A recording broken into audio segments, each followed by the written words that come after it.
The Dave Hooker Show. A presentation of Off the Hook Sports. Objective insight, expertise, top guests. Available on YouTube, Apple, Spotify, and the Off the Hook Sports app. Download now for free. Also available on offthehooksports.com. I compute and obey. Now to Dave Hooker. Ready. We love it. It's a Football Friday with Fred. Fred White will join us. We'll talk some balls a little bit later with Fred. Also, we'll discuss the best innovations in college football because LSU has air-conditioned helmets. Huh? That's real. Air-conditioned helmets. Coolant helmets. I don't know how that works. I think Elon Musk may have been involved. Not 100% sure. Tennessee has odds to win the SEC. There are a couple of teams ahead of them that you would expect, but one, that's a what the H, but we're going to use that right off the top, and it's because the SEC, which I praise and I respect, cannot settle on a long-term schedule, and that was announced yesterday. We'll get to that what the H. How are you, Caleb Calhoun? I'm good. Happy Friday, Dave. Yeah, absolutely. Enjoy the weekend, and we still don't know long-term scheduling with the SEC. What the H? Brought to you by AndyMasonRealEstate.com. I promise. But let's just start that over. We'll start the whole thing over. How about that? What the H? Brought to you by AndyMasonRealEstate.com. What the? What was he thinking? Release the hounds. The Dave Hooker Show. Keep cool. A presentation of offthehooksports.com. All right, so the SEC sticking with 8 games when we all thought it was going to be 9. And then throughout the week at SEC spring meetings, we hear that there's this uncertainty. And I know Greg Sankey's probably just ready to absolutely spit nails because he wanted this thing done by the end of the week, I'm told. And he was okay with 8 or 9. The permanent opponent, let's just settle on the thing. That's what he wanted. He didn't get that. So this is an interim schedule, essentially. So what the H? Brought to you by AndyMasonRealEstate.com. Best service, best prices in the biz. AndyMasonRealEstate.com. Just go to that website. If you have any sort of real estate needs, Andy will take care of you. Over 40 years of experience in his office. He'll save you thousands or tens of thousands. I'm a big SEC guy, Caleb. I'm a guy that says the SEC does all the right things. It's essentially the NCAA nowadays because the NCAA is impotent. But the SEC couldn't get it done. And it sounded a little bit like a fiasco as well, as Texas and Oklahoma are in these meetings because they're joining the SEC, and yet they're not allowed to vote on some of these things. Caleb Calhoun, what do you make of the SEC doing an interim schedule stuck at 8 games for 2024? I think nobody comes out of this looking worse than Greg Sankey. I have to be honest. And I said earlier in the week, Greg Sankey stuck his neck out. He said, I want 9 games. He was very clear. He wants 9 SEC games. This sends off the message that Greg Sankey is not running a tight ship with the league right now. And I never blamed him for adding Texas and Oklahoma. I always thought there was somewhat of a plan in place, and it doesn't look like there was. And this is awful for the league. Dave, think about this. There are 16 teams in the league. There's going to be no divisions, and you're going to play 8 conference games. Do you realize how much competitive imbalance that's going to create in terms of schedule strength? They're going to take the top 2 teams with the best record to play for the SEC title. I mean, there are going to be 2 teams that play for the title because their schedule was so much easier than the other teams. That's how this is going to play out, honestly. And thinking about it that way, I don't know how they can justify going this way. I didn't think 9 games was enough. And this is why I thought they had to keep divisions to a certain degree. But I don't know how theoretically you can have a true champion when you take the two teams with the best record to play each other, and those two teams avoided playing half the conference. And so this is just going to look really bad. So this is division less. It's just going to be 1 to 16 is essentially 1 to 16. Yeah, 1 to 16, and you're going to play 8 games. How are you going to be able to determine the records aren't going to be the same, because some team is going to play Alabama, Georgia, and LSU and Florida, and then another team is going to play none of those but get to play Vanderbilt and Kentucky and Ole Miss or Mississippi State or whatever. And how in the world can you sit there and say that the two teams with the best record are going to be the two best teams in the league with that? No, and let's talk a little business for a second. As Smoky Mountain Red pointed out, I wanted 9, but I get the argument against it with no extra money from ESPN and extra loss hurting the SEC playoff chance. But with expanding the playoffs, that shouldn't be that big of a factor. That's the thing. With the expanded playoffs, I think both would work theoretically to get the most SEC teams in. 9 makes a lot more sense, because I'd rather see, just from a fan's perspective, I'd rather see more SEC games. But you're right, the fairness of it is all out goofy as well. And I think I want to go back to something you said about Sankey, because I think the SEC has been very fortunate. They've had great leadership. Would you agree with that? All the way back to Roy Kramer? I would give it with Roy Kramer. Yeah, I think since Roy Kramer, I think Mike Sly was a good leader, but I think a great leader. I just think Roy Kramer made the SEC something easy to lead because it was such a good product.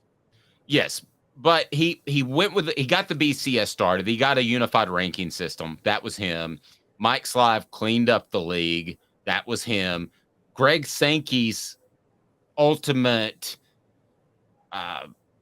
remembrance, his resume will be built on expanding the conference. And I thought that Texas and Oklahoma was an incredible get by Greg Sankey, but now it kind of feels like maybe Texas and Oklahoma just called them to SEC media days ago and said, we want to join. And there was zero plan, and they just took them, and it leaked via, I believe, the San Antonio Free Press. And it leaked during SEC media days.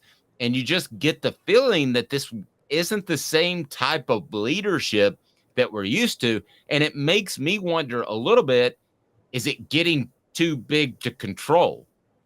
Controlling 12, 14 teams, I mean, that's doable over the years. You can easily get a unified front. They didn't have a unified front here. And it makes me wonder about the whole idea of even adding Texas and Oklahoma. Was that something the SEC wanted to do, or they felt like they had to do because the Big Ten would have gobbled them up? The Big Ten could not have added Oklahoma because of the AAU thing. They could have added Texas. And so I think... But see, I'm not sure about the AAU thing. I mean, couldn't they just, if they really wanted to, I mean, couldn't they just find a way around that? Notre Dame just joined AAU, but they had an open invitation to Notre Dame for the last 10 years, and they didn't care that they weren't AAU. So, yes, I agree. They could have found a way around it. I would say that Greg Sankey, I've been criticizing this for a while. He did the ESPN deal. You're right. Here's what happened. This is very clear what happened. He did the ESPN deal. Then Texas and Oklahoma came calling. And now he's going back to try to negotiate with ESPN. And for those who wonder about the payouts, the reason that many schools are sticking with 8 games, it's not just about the number of schools in the college football playoff, where they haven't even addressed how the conferences are going to get their payouts yet when they get into the playoff. That's something that has to be figured out. It's the payout. Won't that go just back into bowl money? Like, it'll be dispersed evenly, or do you get more if you make the playoff? There's a specific payout. Okay. Based on the revenue that the college football playoff generates as a whole, it's divvied up to the conferences based on who they put in. So I think right now it's like if the SEC puts 2 teams in, they get half the revenue from the college football playoff that gets to be paid out to the schools. And I don't know how they're going to do it with 12, because quite honestly, 12, you're going to have a haves and have-nots, because the Big Ten is going to have 3 teams in and the SEC is going to have 4 teams in, and then everybody else is going to have 1. So that's going to create an even larger imbalance. I think but you're right, 12 teams, it doesn't really matter.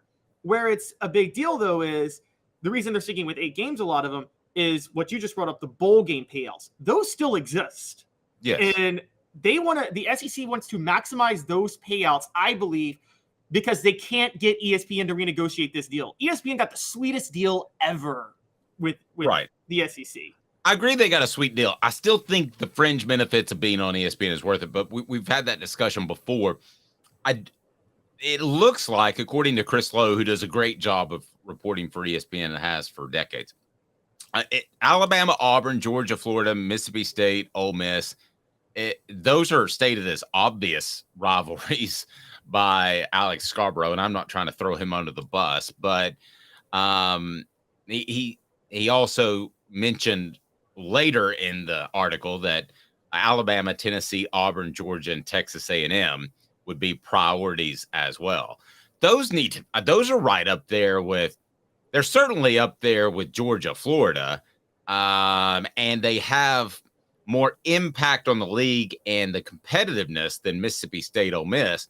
Alabama, Auburn, I'll give you that. That's the Iron Bowl. But you have to preserve these, and in particular, Alabama, Tennessee is the one that most of our listeners and viewers care about. And if that goes away, then I would be another step in disappointed. I mean, that's when you're getting into Roger Goodell territory, Caleb, and that's not what Greg Sankey wants to do.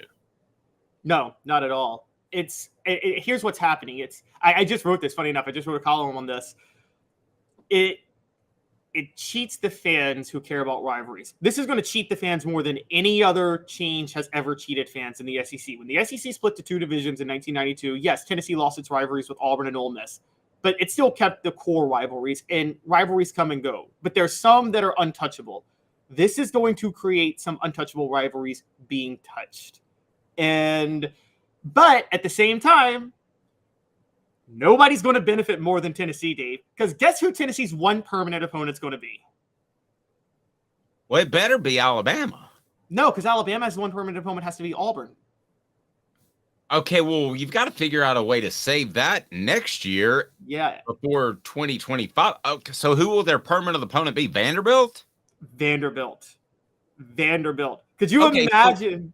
So let me ask the message board then and weigh in. Are you okay with dropping Alabama? Again, streaky series. I know that, but Alabama's always going to be better than Vanderbilt, even on their worst day. Are you okay with losing that rivalry so that your one permanent opponent is Vanderbilt? I'm not. I do not think that's okay. I think the rivalry means something. Same thing for the Iron Bowl, Texas A&M as well, Auburn, Georgia, Mississippi State, Ole Miss with the Egg Bowl. That's huge. I don't think Georgia, Florida is a huge rivalry. I will tell you where that comes from. That comes from the Big Daddy Georgia boosters. That's the reason that game is played in Jacksonville, because they live in South Georgia. So, yes, it's a rivalry, no question. But I'm curious, you're a little bit younger than me, Caleb. Do you see that of the same ilk as Alabama, Auburn, Mississippi State, Ole Miss, Texas A&M, Auburn, Georgia, or Tennessee, Alabama? Where would you put Georgia, Florida? Yeah, I don't put it on that list. No, my top rivalries are Alabama, Auburn, Mississippi State, Ole Miss, Tennessee, Alabama. I think those are the three most important untouchable games in the SEC. By the way, with Texas and Oklahoma joining, Texas-Oklahoma is an untouchable one too now, by the way. You can't touch Texas-Oklahoma. And yeah, that's not even mentioned in this column, in this report. Yeah, I mean, I don't Texas has to have two, right? Texas A&M and Oklahoma. If not, what are we doing? Exactly. And so this is where this whole and it's like sitting down with your family to play Monopoly and you don't talk to any of your family members. This is why the league should have gone and stuck with divisions. The reason they don't like divisions is you don't like the whole, there could be a 4-loss team win one division and play for the title against a 1-loss team. But there's still the same competitive imbalance when you do no division. But at least with divisions, you can protect every rivalry. The only rivalry that's been, I think I told you this the other day, if you went to divisions, move Alabama and Auburn into the East, move Missouri into the West, you have 8-8, a perfect split. Missouri should be in the West anyway, given where they are geographically. And then you have a perfect split. The only rivalry that's been played more than 90 games that you would lose if you did that? Mississippi State, Alabama. Does anybody care about Mississippi State, Alabama? That is not a rivalry at all. Travis, and I totally agree with this. Tennessee should play Bama, Georgia, and Florida every single year till the end of time. Absolutely. It's not going to happen, but you're right. somebody's going to drop off of there, I believe. And I think if they ever get to the 9-game schedule, it will be Kentucky, Vanderbilt, Alabama, if they ever get there. But I agree with you. And it's funny you talk to players too. And we talked to Cooper Mays about this on our YouTube channel. And I've talked to Fred White about it. And we might even get his take today as he'll join us here in just a bit. You know what all of those guys said? None of them said, oh, that schedule is too tough. They said, bring it on. I can't imagine a Tennessee schedule without an Alabama and a Georgia. I can't imagine a Tennessee schedule without a Florida. Bring it on. And the other thing that is so frustrating to me, and I'm going to take this out on the athletic directors because they're the ones voting for it more than Sankey. Because I'm going to give Sankey a little bit of a pass because I think his track record's been really, really good. But when you look at these teams and the fact that they do not put preserving rivalries over success and possibly making the college football playoff, if that's your mindset, you're a loser. I'm sorry. If you don't think your team can stay with their current rivals, and in Tennessee, let's say it's worst case scenario as far as toughest Bama, Georgia, Florida, and you can't make a top 12, then you don't deserve to be in the championship conversation anyway. And if those athletic directors were thinking that, then you're in the wrong conference. It's going to be a rough couple of decades for you. Yes, and I want to call out Alabama because Nick Saban has been screaming for 9 games for years, and the time came yesterday, and they voted for 8. Apparently, who all voted for 8 for the record? Let's get that out there. Tennessee was one of them. As far as I'm aware, the only ones that wanted 9 were, let me pull this up, Georgia, Florida, I believe Texas A&M. I'm looking at it now.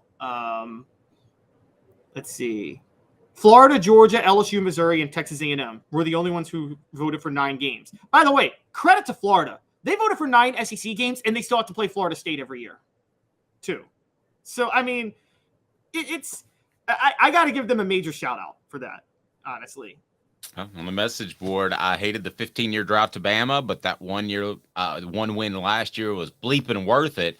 And you're right. Those are what rivalries are. And I'm incredibly disappointed and surprised, disappointed that the SEC didn't get this done. But Caleb Giroux, who's did a great job on Cooper Mays' thoughts on the ever-changing face of college football, that's on offthehooksports.com. We were talking yesterday, and I just told him, I said, I'm getting to the point where I can't tell where this thing is, but it sounds like it's going south.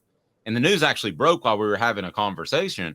This is the type of thing that the SEC used to just take care of, and they didn't take care of it, which is just still very, very, very stunning to me. Now, the one thing I will say there, maybe there's a little bit of 3D chess going on here. Maybe this is to leverage ESPN to pay a little bit more for the deal because nobody wants 9 games more than ESPN. Because I don't think ESPN paid for Vanderbilt, Austin P in September, honestly. So now, if this is just a TV negotiation deal behind the scenes, I'm going to be really upset. So tell me about this new policy. The SEC is suggesting that teams have to pay their opponents $500,000 if the fans rush the field. Yes, so this came out. This was part of the how much I love. SEC This is how much I love this. Hey now. Love it.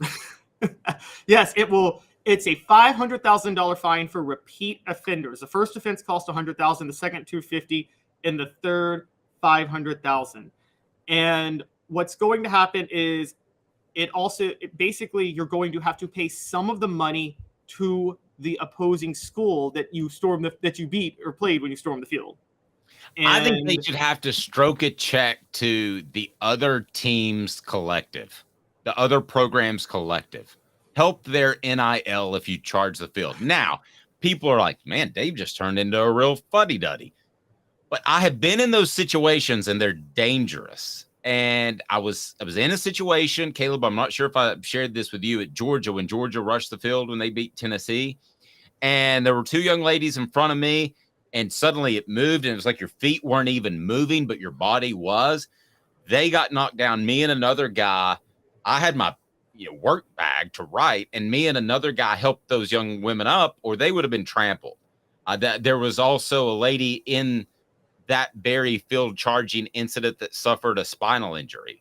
So you can call me the old fuddy-duddy if you want to, and there's no way to stop fans from charging the field, but this is a way to at least make learned fans say, maybe this isn't the best idea. And the thing is, if you, out of all the fans that charge the field, if you cut that number in half and it's a slow trickle onto the field, that's okay.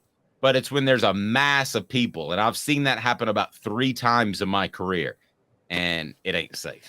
It ain't safe. And I thought there were pictures that I saw of Tennessee fans charging the field when the Alabama win. And I don't blame you for doing it, but I thought there were shots that I saw and pictures that looked very unsafe to me.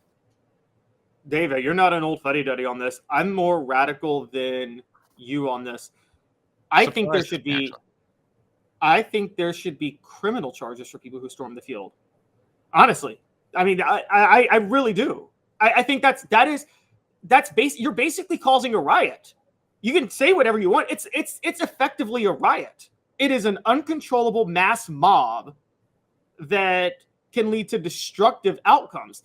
It's very clear you're not allowed to go onto the field when you go into these stadiums. You accept that as a fan. The same way we tell players they should never go into the stands, by the way. That's why Ron Artest got suspended for a whole year, because you can't jump into the stands and beat the heck out of a fan. There is a clear barrier between the players and the fans that should always exist within the stadium for safety reasons. In any other realm of life, if there's a mob like that, everybody in the mob gets charged. Everybody. And I would just say, we know we can do it. Look at what they're doing with, however you feel about it, with the January 6th stuff. They're able to go back and find every single person that was in that crowd and charge them. You can find every person that was in the crowd now with modern technology who stormed the field at Tennessee. And we got suggestions of claymores, German shepherds, sniper towers. There actually are snipers at every game. Did you know that? I did not know that. I did not know that. That's actually scary as heck to think about. If you stay late enough because you had a right, you might leave on the same elevator with them. That is crazy. Vassy Lawn and Garden, man alive, it's worth the drive from Nashville, Knoxville, Chattanooga. It doesn't matter. They're in Cleveland, Tennessee, and they're fantastic. Vassy Lawn and Garden, man alive, it is worth the drive. Toro, count on it. Industrial, commercial mowers as well. So what do you think about my idea of you rush the field, you support the opponent's NIL? Oh, I'm fine with that too. I'm totally fine with that too. Yeah, you got to give money to the NIL collective. I mean, but are drunk fans going to think about that when they're about to storm the field? They're like, oh, that NIL I'm about to support. But see, here's the thing. Not everybody's drunk when they go to the game. So I think there are some people that get caught up in the moment that aren't drunk that might say, I'm not going to do this because it could. But that's the thing. Once it starts, I mean, I would like to say a slow trickle would be the worst you would get if you had this, but a slow trickle is going to be enough to get the fine. Yeah. And also it's like you just said, people get caught up in the moment.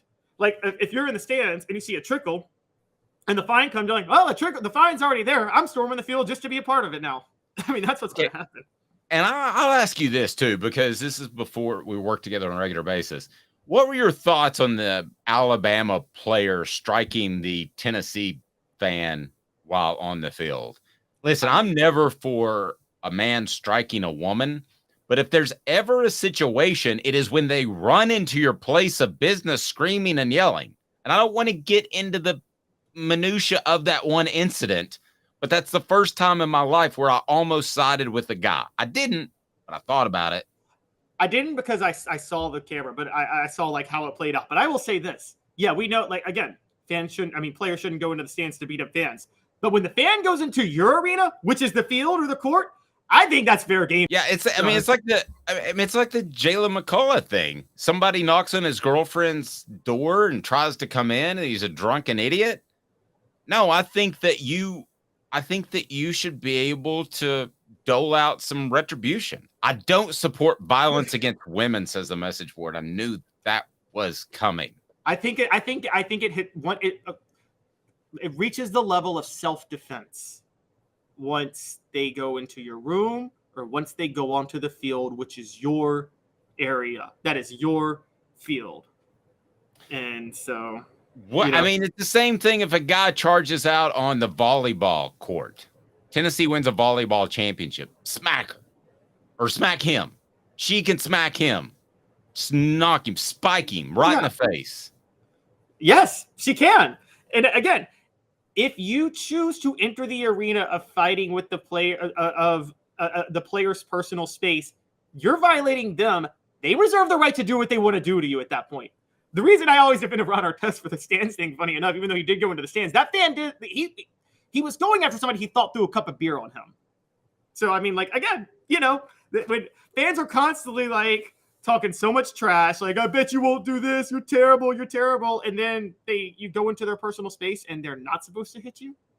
I mean, that's on you, bro. 2 minutes. Fred White will join us next. Thoughts on air-conditioned helmets. Let cooler heads prevail in Baton Rouge. He's Caleb Calhoun. I'm Dave Hooker. 2 minutes. Fred White up next. I promise 2 minutes. Sun, sand, and salt water, the beach is a very relaxing place. Unless you wear contacts. Ow! Open your eyes to the best the beach has to offer with LASIK vision correction from Campbell Cunningham Laser Center. Ah. Hi, Mike Davis here with City Heating and Air, reminding you to always dare to compare. Our team provides quality local heating and air service, installation, and maintenance across East Tennessee. We use only the best equipment like American Standard heating and air conditioning for your residential, new construction, or commercial needs. Honesty, dependability, and customer satisfaction have been the cornerstones of our business since 1961. City Heat and Air. Dare to compare.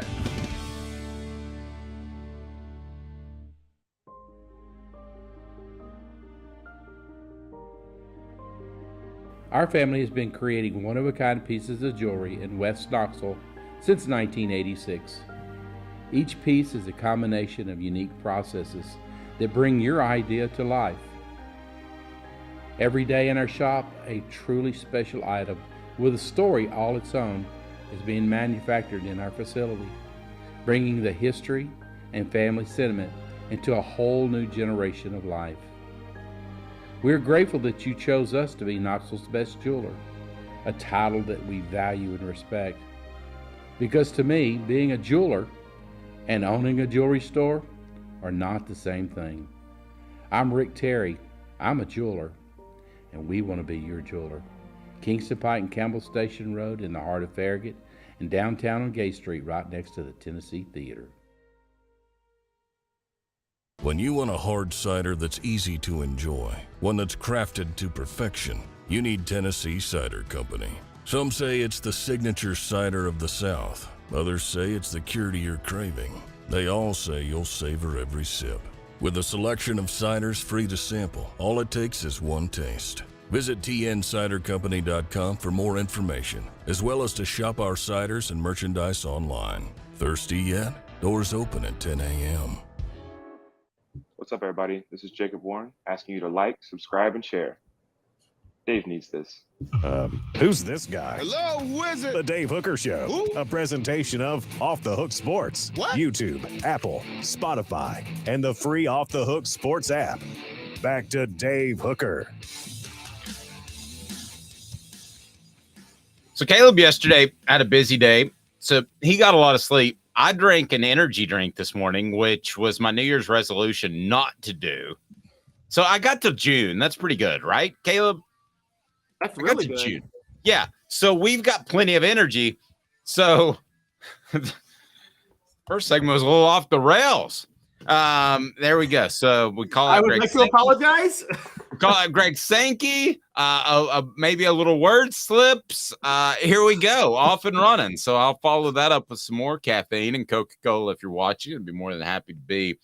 I think it's an influencer or something like that. If you would like to put a Coke machine in my studio, which they're doing with some friends of mine in Birmingham, I would like a Coke I need a Coke machine right behind me, Coca-Cola. Here you go. There you go. So, and I'm supposedly pro women bashing is supposedly what. That was a heck of a first segment. Yeah, we were really off and running. So all set for Fred White to join us here momentarily. First, though, I want to discuss this, Caleb, and this is LSU has these air-conditioned helmets.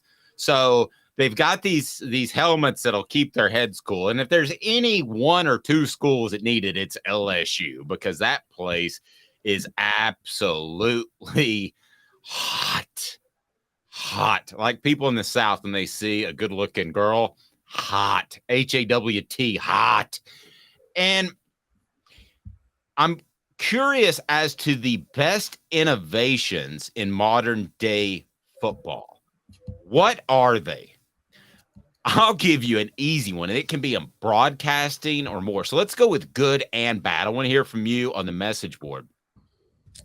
So I've got a good and bad one that's going to surprise you, because I was watching, yes, I'm a loser, the 92 Cowboys San Francisco NFC Championship game in San Fran that the Cowboys won. Alvin Harper, former Vol, caught a nice little slant route for about 80 yards down to the 6. It was an incredible play call on 1st and 10. The Cowboys had the lead, but they went aggressive one after it.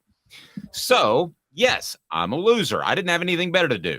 It's putting the dad blame score up on the television the whole time, because they didn't used to do that.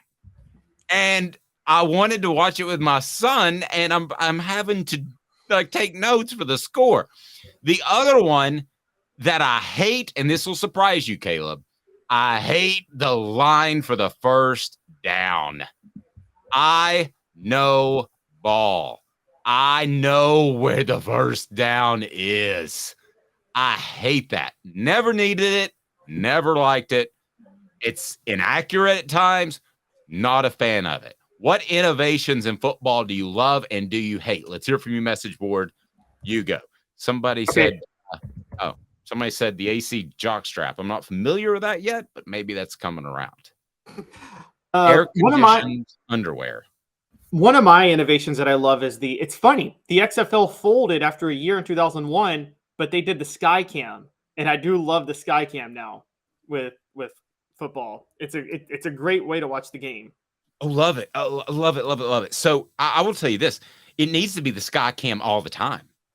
It needs to be like when you're playing Madden so that you can see the whole field, because I like to read secondaries, and I can't do that unless I'm there in person. There are times last year that I was unsure of a coverage scheme, and it was hard for me, and you and I discussed the second level coverage. It was hard for me sometimes to determine if that was second or third level, and you just kind of have to let it go. And no, I think it should be the Madden view the entire time. I agree.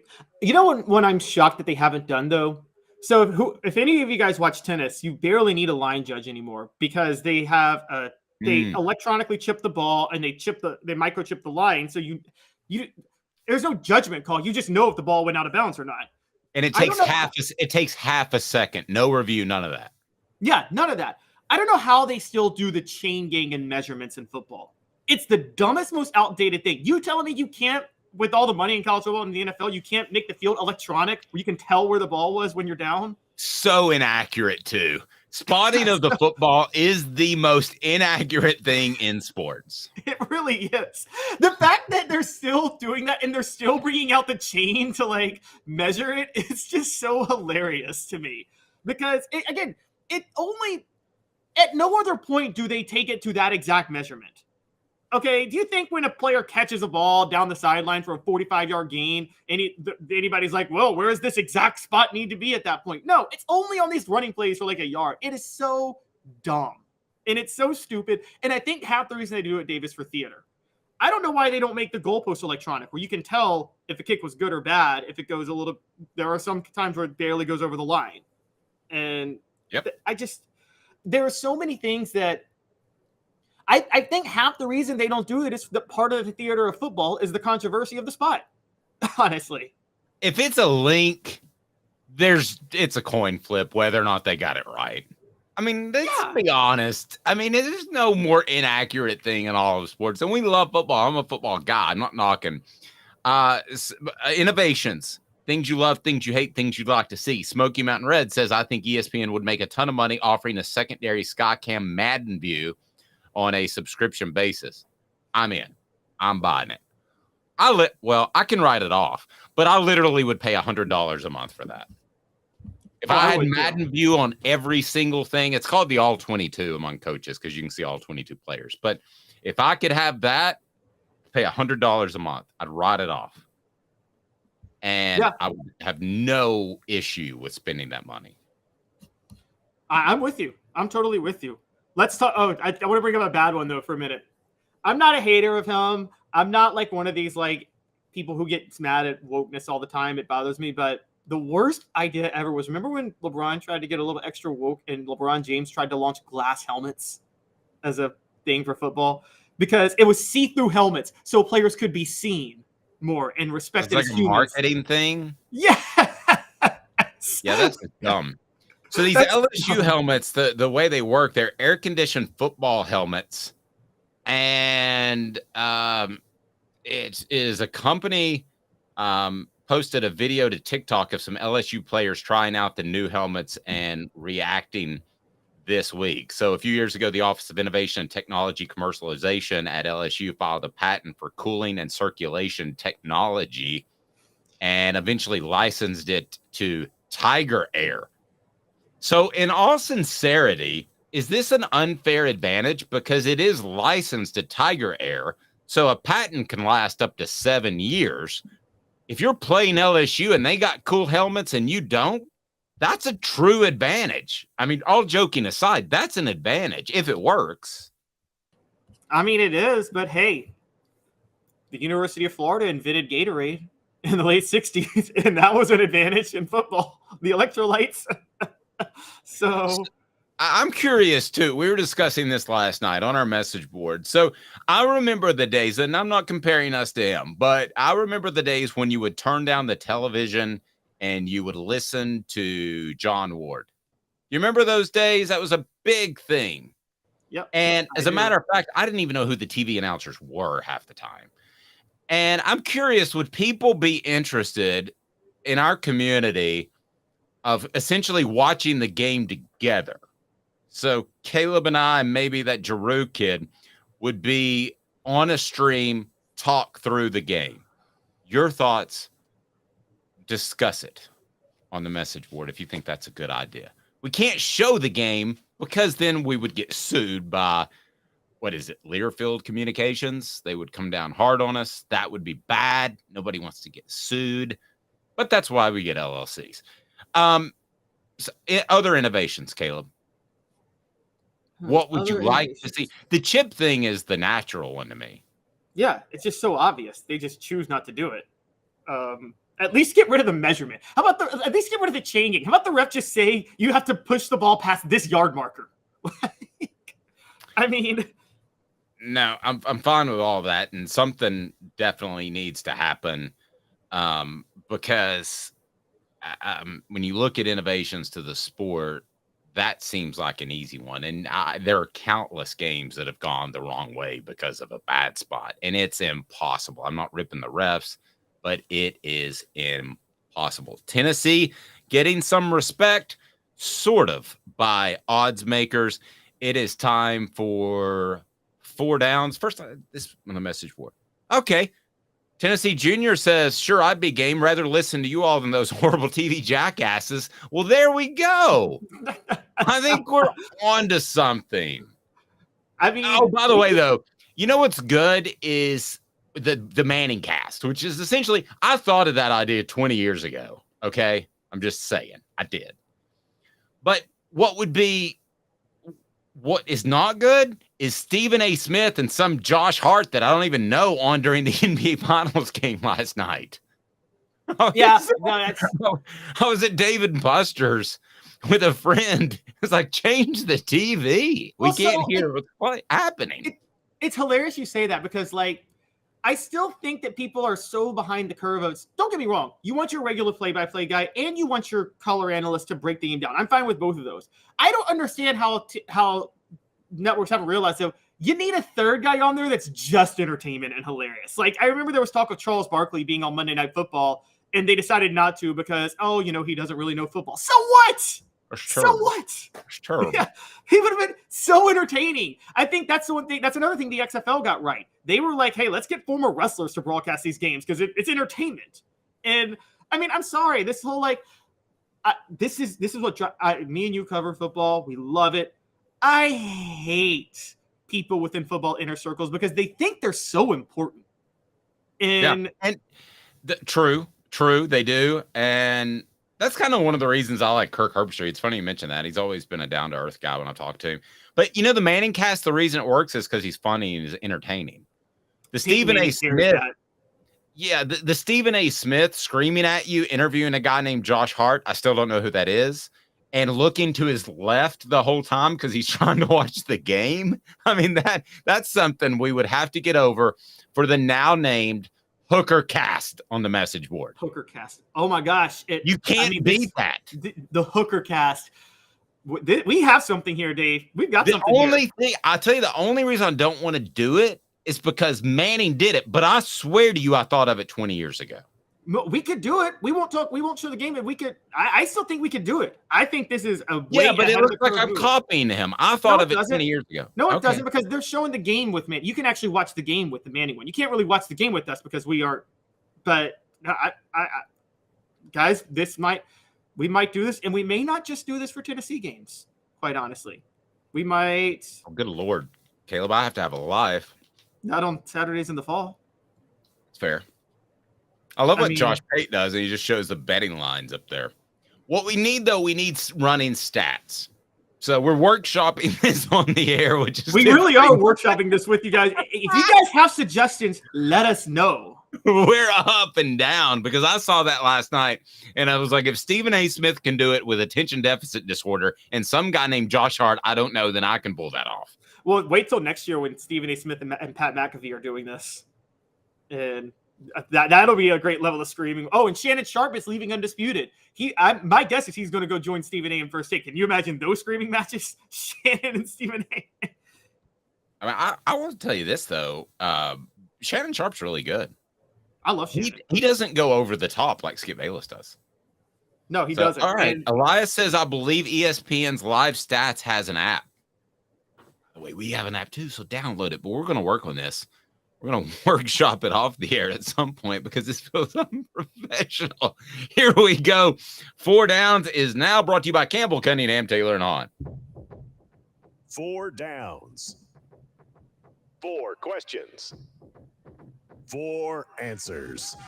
The Dave Hooker Show. 4 Downs. A presentation of OffTheHookSports.com. All right, Tennessee has the 5th best odds to win the SEC, not the East, the entire conference. Let's discuss the 4 teams ahead of them, brought to you by Campbell, Cunningham, Taylor, and Hahn. Look at me, no contacts, no glasses. That's because I got LASIK, and it is absolutely awesome. They do cataract surgery as well. They also will be glad to take care of your annual vision checkups with their individual centers, and they're local. That's really the key. Local. All right, 4 Downs. First down, Georgia. Should they be ranked and have better odds to win the SEC than Tennessee? I think that's an easy one on first down. That's a yes, based off what we know and have seen, correct?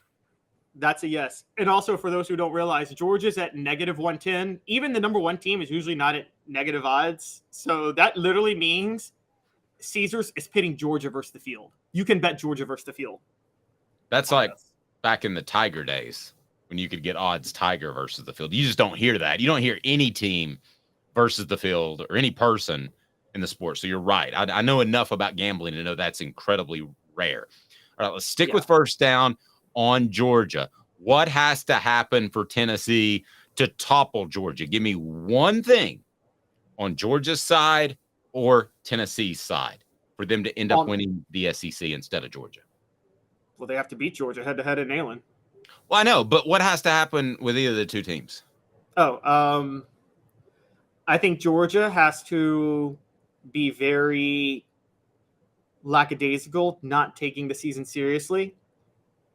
I think that's very possible because I think there is a thumb my nose at the college football world FU approach that Kirby Smart is taking right now, and I think that works down out to the players. Yeah, it filters down to the players, and it becomes. This with Fulmer. Fulmer, towards the early 2000s, he could get his kids up to play Miami on the road, or to play Florida on the road, or to play Georgia on the road, or something like that. But then there's that regular game at home, like maybe Georgia at home in 2003, Auburn on the road 2003, where he couldn't get them up to play that game. Well, I'm going to go with something a little bit more simple and more macro.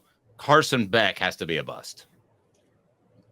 I mean, if he's not a good football player, then Tennessee has a real shot at beating Georgia. Stetson Bennett turned into a very good football player at quarterback. They didn't need a very good football player at quarterback, but they got it eventually as his career developed. So that's what has to happen in my mind. Carson Beck has to be a bust. Alabama has better odds than Tennessee. Update me on the odds, but also, Caleb, what has to happen macro for Tennessee to win the SEC instead of Alabama?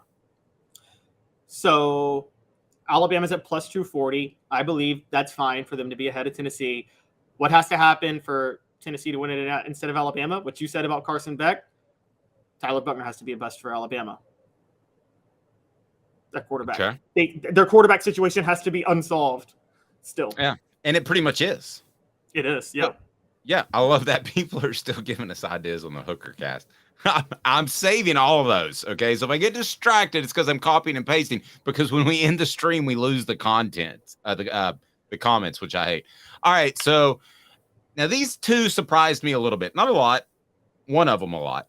LSU has better odds. What has to happen for Tennessee to win the SEC instead of LSU? Well, I'm the resident LSU homer on this show. So I know you are. Homer again. And so for Tennessee to win the SEC instead of LSU, they have to hope somehow LSU doesn't get to the SEC title game or that Jaden Daniels gets hurt. Again, you're going to stick with quarterback? That's what you got? But not be a bust this time, just that he gets hurt. I think Jaden Daniels is a low-key Heisman favorite this year. Okay, I think what has to happen is that Florida has to be good, because LSU plays Alabama the week before they play Florida. That's going to be a big game for Alabama. It's in Tuscaloosa. And then the very next week, it's Florida at Tiger Stadium. If Florida's good, they're still somewhat, and I think there's going to be more of that this year because they're going back to a physical style of play. There's a hangover from playing Alabama. Okay, so I think that Florida has to be good, then beat LSU, and Tennessee has an opportunity. Now, the one that surprises me, fourth down, that was third down. A&M, why do they have better odds to win the SEC than Tennessee? Can you play What the H for this one? Well, I mean, I guess I can. We've already done it, but let's do it. We got to do it for this one. What was he thinking? Release the hounds. The Dave Hooker Show. Keep cool. A presentation of OffTheHookSports.com. Yeah, hit Tracy Morgan again. Hit Tracy Morgan again. That's crazy. All right. Why does A&M have better odds than Tennessee to win the SEC? Your guess is as good as mine. I wanted to scream when I saw this. Caesars, are you crazy? Texas A&M, for those who don't know, is plus 1,200. Tennessee is plus 1,400. How could you? We work with Zen Sports, everyone. Download the app, Zen Sports. More to come. Yes, how could you think that Texas A&M has better odds than Tennessee? Forget the fact that they were worse last year significantly. They were 5-7. Tennessee was 11-2. Texas A&M plays in the SEC West, so they have to get past Alabama and LSU. Tennessee's only barrier is Georgia. So again, Texas A&M has more barriers to get past to get there. And they made the most desperation hire ever this year in Bobby Petrino as offensive coordinator. That's not going to work with Jimbo Fisher. The program is filtery. It's sliding significantly. Jimbo Fisher's on the hot seat. Even if you think Texas A&M is going to be better than Tennessee, which they're not, Tennessee is going to beat them. Oh, Tennessee hosts Texas A&M in Knoxville this year. So head-to-head, Tennessee's likely to beat them. Yeah, I'm not as down on A&M as you are. I think Bobby Petrino will bring some semblance of a unified, normal, easy offense. And unlike a Josh Heupel offense, I don't think it takes a year to learn. I think he's pretty pro style. So I'm not as down on A&M. I still would probably like Tennessee to win that game. I want to see how some things shake out Tennessee's quarterback position. I want to see Joe Milton play, basically. But them having better odds just makes no sense to me. The hot seat thing it can become a factor in September because it's the reporters' jobs to ask about being on the hot seat, especially when you got that. Nobody's going to feel sorry for them. No reporter is going to feel sorry for a Jimbo Fisher and his buyout. So they're going to ask the tough questions. But don't forget, they have to go to Miami. In Miami in September, they should beat La Monroe the next week. Then they host Auburn, who I like a little bit more than you. Then they host Texas on the last day, Texas A&M, excuse me. Or no, they travel to Arkansas. Gosh, they travel to Arkansas the last day of September. They could be 2-3 by the end of September, and then the wheels come off. Yeah, and you know this. You know this covering the Derek Dooley year in 2012. As he started to lose more games and it was the defining year of his career, it got more and more unraveled because he knew he was losing his job. And it culminated with that Vanderbilt game that year when everybody knew he was fired the week before after he had lost to Missouri. Everybody. He was fired in the papers and everything. And then Tennessee shows up at Vanderbilt and gets blown off the field. It's like when you go out with your friends and you're having Tennessee cider and everything's good, and then somebody screams fireball. Okay, and then at that point, that's the Dooley thing. Somebody screamed fireball and everything went off the rails. $3 fireball, and then boom, it's gone. If you just stuck with the Tennessee cider, you'd have been great. Yeah, no, that's true. Still workshopping this, though. I got to get Tennessee Junior says, if you do this stream, I think it should be really personal with the players' origin, class, prior school, etc. Let fans know more about players, and the fandom gets way deeper. Coop and Warren example. I love you, Tennessee Junior. That is how can we interview Coop and Warren when they're playing? Well, we can't, but we can offer more. I know I've got a lot of background on a lot of these cats. And let's face it, why talk about the other team when most of our audience wants to talk about the Vols? I got no problem with that. Who does this guy remind you of would be a good conversation, especially in the blowout games? Oh, yeah, like the Austin Peay game. Can we go ahead and commit to Hookercast? Hookercast. Love it. Hookercast. Loving What about former players? Now, this is going to be difficult because they want to sit back and watch the game. But if somebody's not going to games, what about a player a quarter? What do you like about that idea? Except that it's just incredibly awesome. It's incredible. And I know Mr. Hooker over here has quite a few connections. And isn't there a former Tennessee player who we're emulating with this? Yeah, but he's emulating me. He read my mind from 20 years ago.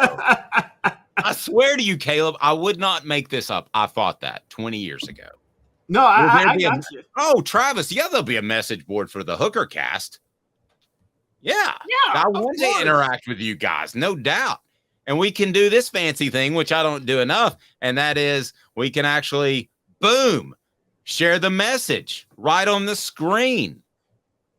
Hit like and subscribe. What are they supposed to do, Jacob Warren? What's up, everybody? This is Jacob Warren asking you to like, subscribe, and share. Dave needs this. Yeah. What about if we get Cooper to say, I'm about to snap the ball. This is the Hooker cast. We got to get it mic'd up. Can we get a mic in their ear? Too stupid and too good. Smoky Mountain Red said Dave is getting high tech here. I mean, I thought he was going to say hi here because I am on a Friday sort of mode. Who doesn't love hookers on camera? I mean, you know. Yes. And as some gentleman once told Cotton, you usually have to pay extra for that.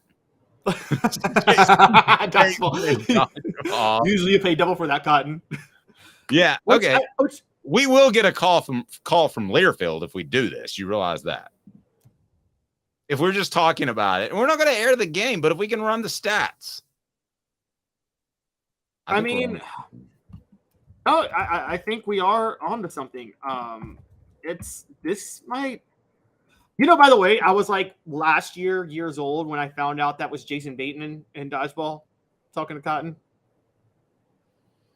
Yeah, I think before that gig, the last one he did was Teen Wolf 2. Oh gosh. Oh, right. Mr. Jones said, is he suggesting we bring on Ja Morant? I mean, he will probably be suspended for the first half of the year, so he'll have a lot of free time. Whiskey sponsorship for Hooker Cast is a must. No. Tennessee Cider Company and Tennessee Winery met with those fine people yesterday. So we've got some exciting things to talk about with them. Celebrate 98 series. Jermaine Copeland will be up today. He would be one of the first guys I would call. He was a surprisingly great interview. Surprisingly great. I loved it. All right. So think 89 balls. What did the 89 balls do, Caleb? Pick one word that they did. Turn around. So the biggest turnarounds in SEC history? Kinda. We'll look back, but more so, who could provide the biggest SEC turnaround this specific year? And I believe that Caleb Calhoun is going to say the Texas A&M Aggies. That would be my guess. Stay tuned. 2 minutes. And Craving Wings South North Shore location, where we've heard people say that you can get the best wings in East Tennessee. Pero ¿quién es este? El número 87, Jacob Warren. I'll just do 6 on my sauce 87, please. Imposible, señorita. Dale 6 más. Look at these wings. Perfectas, deliciosas, fantásticas. Man, I don't know what you're saying, but it sounds awesome. How do you say fresh, never frozen in Spanish? Frescas, nunca congeladas. Make your way to Craving Wings and get you 6 más. What was funny about Cadis, we were a full continuum of care at that time. We had detox, we had inpatient, we had outpatient. So we were doing a lot of the things that we do now. But now we just do them so much better. It's really a simple program, but we're complicated people. I am what I am, and now I got to do something about it. You can take your life back. Call Cadis today. Got cataracts? We can fix that. Never miss another moment. With a little help from Doctors Campbell, Cunningham, Taylor, and Hahn at cctis.com. Do you want to own the more that owns every job? Then get to Vassey Lawn and Garden in Cleveland and get you a Toro. I'm David Vassey, here to talk to you about Toro.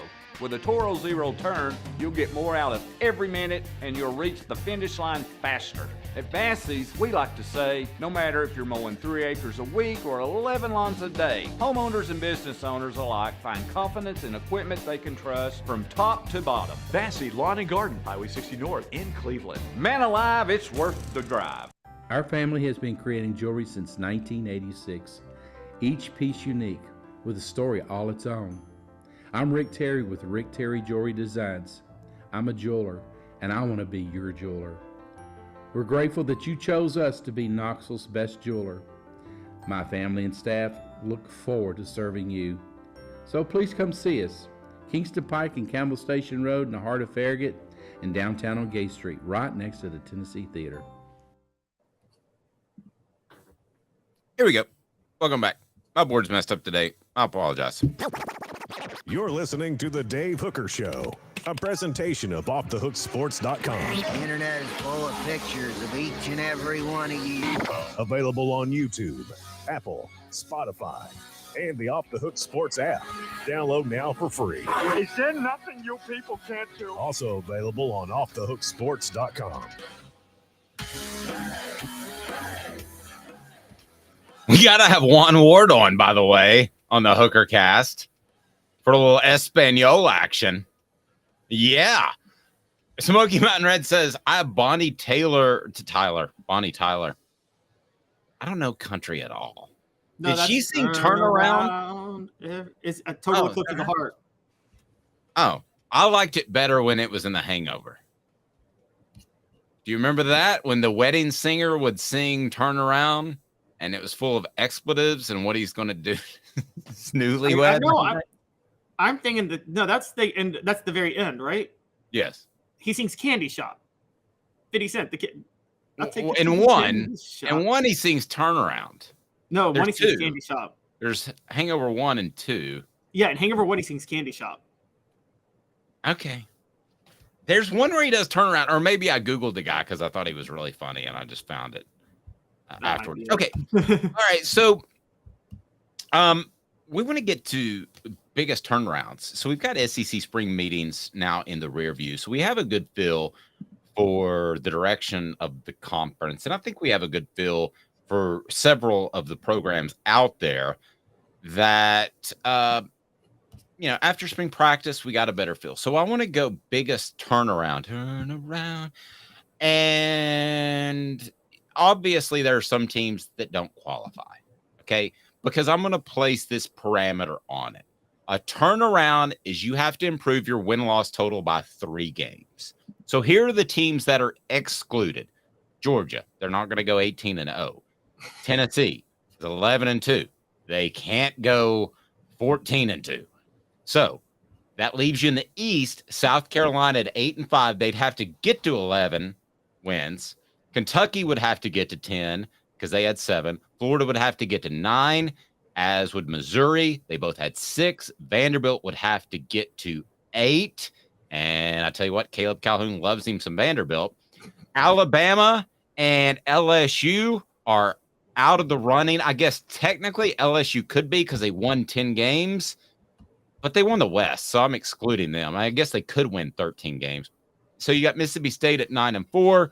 Ole Miss at 8-5, so they'd have to get to 11. Arkansas at 7-6, they'd have to get to 10. Auburn at 5-7. Texas A&M at 5-7, they would have to get to 8. So biggest turnaround team. This upcoming season brought to you by Craft Treats. CraftTreats.com. Use the promo code Off the Hook. Get 20% off on their fantastic assortment of pet treats. It includes the CBD chill pills. Will help with your pet's anxiety. Will also help with your pet's arthritis and digestive issues. Pretty awesome. It really is. And use the promo code Off the Hook. Get 20% off for the CBD chill pills or any other product on crafttreats.com. That's crafttreats.com. Mine's easy. And I'm pretty bully on this team. It's Auburn. I think they win 8 games this year. They were 5-7. I think 8's very doable. I don't think that's difficult at all. I hate you, Dave. You know I'm right, though. No, you're absolutely right. It's Auburn, because obviously I'm not going to say Texas A&M, because everybody knows that I don't think Texas A&M is turning anything around, and I don't think Florida's turning anything around either. I don't either. Yeah. So I'm by default I would say Auburn, but I'm going to go here. All right, Dave. I'll let you help me pick mine. Who wins between Missouri and Kentucky this year? Kentucky, I think they rode the Will Levis thing too hard. I think you get in a situation where he probably should have been benched because of injuries, and he really wasn't that great, which is shown in early offseason workouts in the NFL. So I think they got too tied to Will Levis because he did look the part. So I think Kentucky could be a turnaround team. I think they'll beat Missouri. It wouldn't stun me if Kentucky won 10 games. They've done it before. Yeah. So I'm with you. They got Missouri at home. Kentucky's my turnaround team now, because I'm looking at their schedule. Let me just run their out of conference for you real quick. Ball State, Eastern Kentucky, and Akron to open the year. That's 3-0. Then they visit Vanderbilt. Support your local group of 5 team. Yes. Do what you have to do. Invite them to your home. Give them a 6-figure check. Support your group of 5 program. So they're starting 4-0 with Vanderbilt. Then they get Florida at home. I think they're beating Florida at home this year. So I think they're 5-0. And then they get Missouri at home. That's 6 wins. They visit Mississippi State, but we know Mississippi State's got issues this year. That's 7 wins. They closed out the year visiting South Carolina and Louisville. I think they win both those games. I think that's 9. And guys, don't sleep on Tennessee at home, and don't sleep on Alabama at home either. They could win one of those games this year. Great stuff. As always, portions of the program brought to you by City Heating and Air Conditioning, cityheatandair.com. Integrity matters. You may not need a whole new unit. You may just need a part, some coolant. A lot of people will tell you, just replace that unit. What's $6,000, $8,000, $10,000? Not City Heating and Air Conditioning. Integrity matters. Over 50 years in Knoxville. I'm not going to call out the other HVAC companies in Knoxville that will immediately say new unit. They're out there. Okay. And it's not City Heating and Air Conditioning, cityheatandair.com. Hope you have a fantastic weekend, everyone. Hooker Cast coming to a stream near you soon. It's Caleb Calhoun. I'm Dave Hooker. Be sure and download the app if you haven't already. Check out over the weekend. We'll have coverage of all that happened from SEC spring meetings. Might get something from Jimmy Himes as well, who is down there. And we'll have recruiting news via Caleb Jaru. So there you go.